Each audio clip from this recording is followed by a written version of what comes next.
Today we are going to pray looking at this beautiful round bas-relief made by Luca della Robbia, two brothers, I think, during the Italian Renaissance. This round, and when you look at it, the first thing you see is the child Jesus. At least it happened to me. I look at Jesus. He's the central figure, right? Why? Because he is God. He is the center of everything. We come from him. We begin in him, whether we like it or not. He gave us existence. That's why we exist. We are what we are. And what is he doing? He's looking at his mother.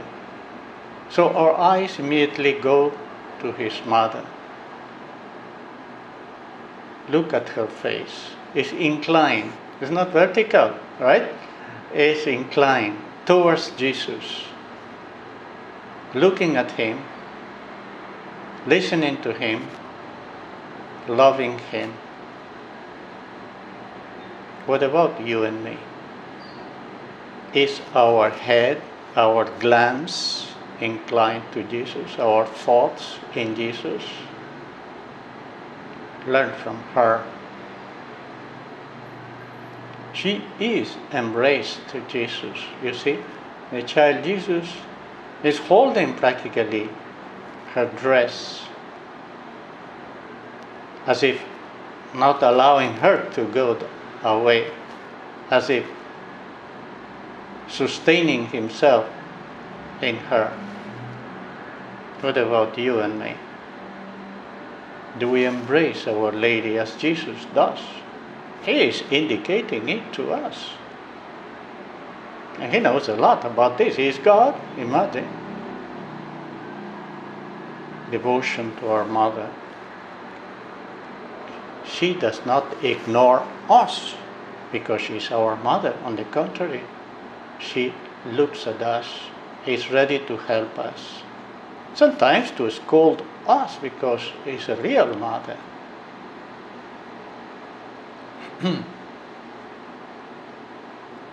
Look at her. You see, her head and body is covered with the mantle. That mantle that covers her indicates her decorum, her modesty. She's not a crazy woman going around shouting and demanding. No. She is a mother. She is the mother of God. Even so, she lives the virtue of modesty, keeping herself away from whatever may offend God. That veil in the Jewish custom indicates also that she is a married woman. That on top of her hair, she has the spouse in a symbolic manner. That's why she used the veil on top of her head. Men did not use veils. It means that Our Lady is the spouse of God the Holy Spirit. She recognizes that God is above her all the time. She represents also the church. The church is the bride. Jesus Christ is the groom, the bridegroom. Continue looking at Our Lady. She has a cincture in her waist, which represents traditionally the virtue of chastity, purity. She had no eyes but for God. How will it happen? I have no man, she said. She has eyes only for God, to receive the light from God. That's why the child Jesus has a halo, by the way. It's the only figure with halo Our Lady does not have in this representation, meaning all the light comes from God, from Jesus. Where is my light? Where do I want to receive light? From material satisfaction or from God? Look at Our Lady, look at Jesus. She is holding Jesus. Her hand under the child Jesus is holding him up materially. The weight of Jesus is on her hands. The body of Jesus is the church. So the weight of the church should be on us, on you and me. You and I have to sustain the church with our prayer, with our self-denial, with our apostolate, with our thinking of the others. Sustaining Jesus. Not hanging, but sustaining Jesus. What do you sustain? What do you attach to? Look at the other hand of Mary. He's holding the feet of Jesus. Jesus had no sandals. The child cannot go around without sandals. He needs sandals. And the sandals is you and me. We have to be the sandals of Jesus, to go to the world, to bring him to the world. The sandals, in a manner of speaking, bring people to other places. Our Lady covers the feet of Jesus, like indicating, I go where you go, and I will preserve the sole of your feet. Continue looking at the figure. Our Lady, the child Jesus,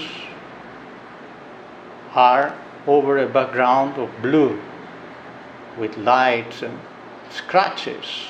It's not very clear, right? Why?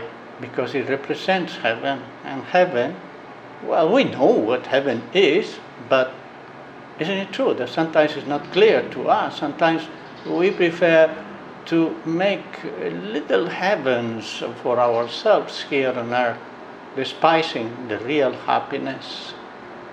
Well, even if you don't see clearly heaven, because we are just human beings, heaven is there.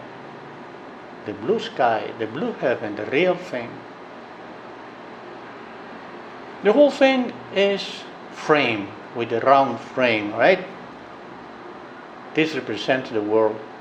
This represents all of us. This represents everything that is in the world. There is nothing outside. And everything is centered on Jesus Christ. The world cannot go anywhere but to God, for glory or for condemnation. Where to am I walking? Ask yourself. You see, every point of the frame is equidistant to the center, to Jesus. So all of us have the same obligation to follow Jesus.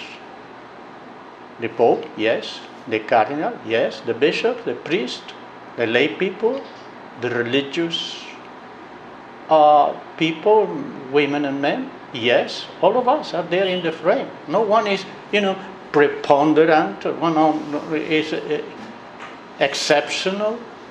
In these matters of salvation, we are all Christian.